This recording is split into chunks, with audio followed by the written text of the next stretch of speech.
Hello everyone, this is Cobalt. This is the next video in my character analysis series for Brawlhalla.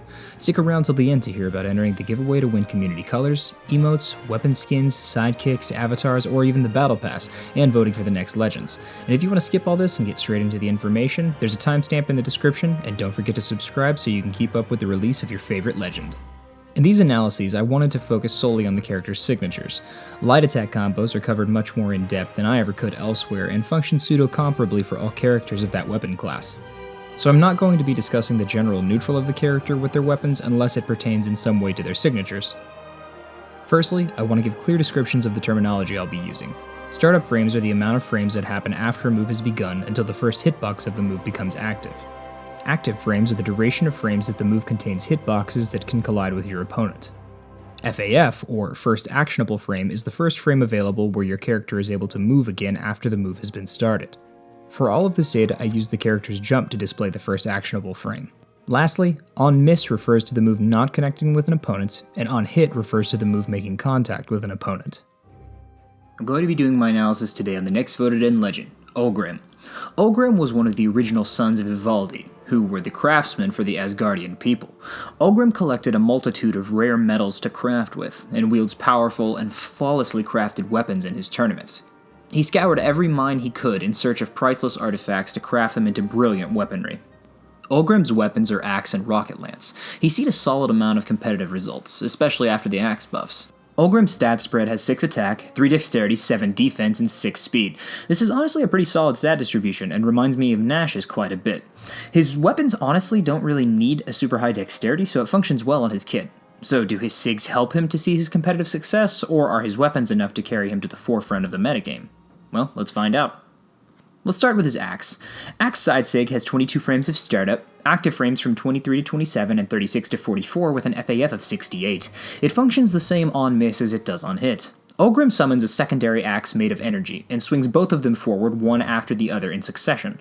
It has a decent coverage in front of him and has decent active frames as well, but it does have above average startup and FAF, which makes it potentially punishable on miss. It does have a slight movement forward and functions well as a punish option, but it's got some sparse utility on it despite its reasonable coverage range.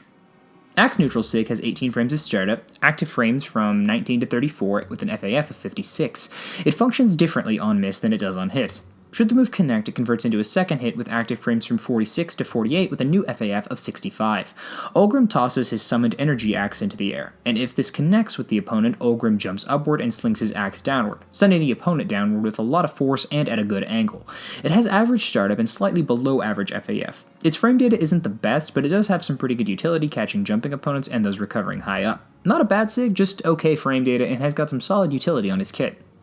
Axe down SIG has 17 frames of startup, active frames from 18 to 25 with an FAF of 50. It functions the same on miss as it does on hit. Ulgrim summons his energy axe again and swings them both on either side of him outward. He remains stationary during this signature, and it has slightly below average startup and pretty solid FAF that's below average as well. It's not bad, but can still leave you open despite its low FAF thanks to its stationary nature, but it has good coverage options for him on either side and gives him useful utility. Next up is his Rocket Lance. Rocket Lance side SIG has 20 frames of startup, active frames from 21 to 30 and 39 to 46 with an FAF of 75. It functions slightly differently on miss than it does on hit. Should the move connect, it has the same active frames but has a new FAF of 69.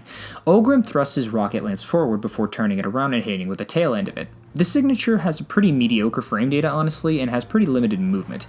It has reasonable coverage in front of him and serves as a solid punish option. However, if you miss with it, it has some pretty high FAF, making it very punishable on miss, so use it carefully. Rocket Lance neutral SIG has 20 frames of startup, active frames from 21 to 27 with an FAF of 54. It functions the same on miss as it does on hit. Ulgrim swings the tail end of his Rocket Lance upward with a burst of energy. The SIG has average startup and slightly below average FAF. It covers jumping opponents and those recovering high pretty well. It has decent range though, it doesn't catch grounded opponents.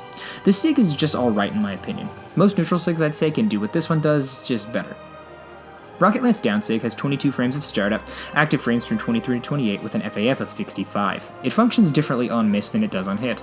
Should the move connect, it has active frames on 23, 29, 32, 34 to 35, 37 to 38, and 41 to 45 with a new FAF of 72.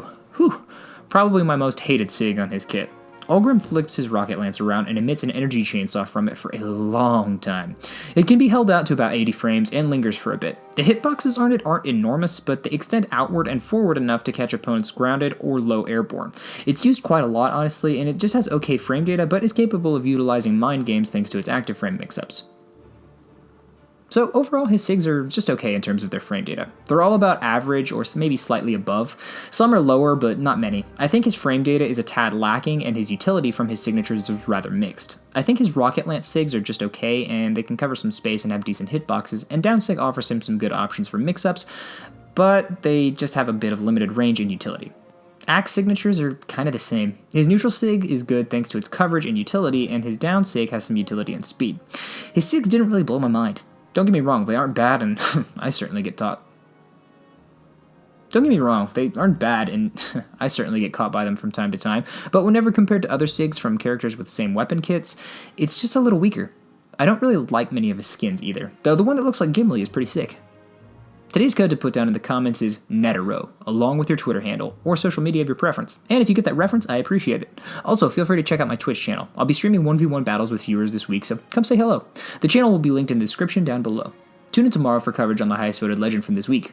I'll be continuing this once a day, Monday through Friday, over the next 10 weeks until all 50 legends are covered. So, thanks for joining me on this ride. Don't forget to subscribe so you don't miss a release of your favorite legend, and hope to see you back for the next one. Once again, I'm Cobalt, and thanks for watching.